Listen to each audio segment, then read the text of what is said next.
தேசிய ஜனநாயக கூட்டணியில் அமமுக மீண்டும் இணைகிறதா என்ற கேள்விக்கு அக்கட்சியின் பொதுச் செயலாளர் டிடிவி தினகரன் விளக்கம் அளித்துள்ளார்.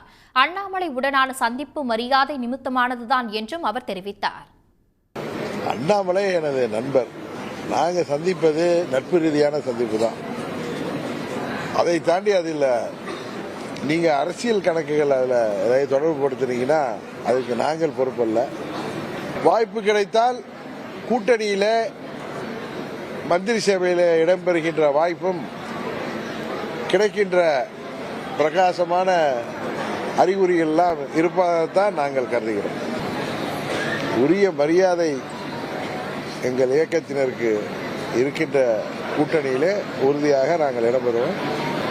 அந்த கூட்டணி உறுதியாக எங்கள் தொண்டர்கள் கூட்டணி வெற்றிக்காக எங்கள் நிர்வாகிகள் எந்தவித பாரபட்சமின்றி உழைக்கக்கூடியவர்கள் என்பது எல்லோருக்கும் தெரியும்.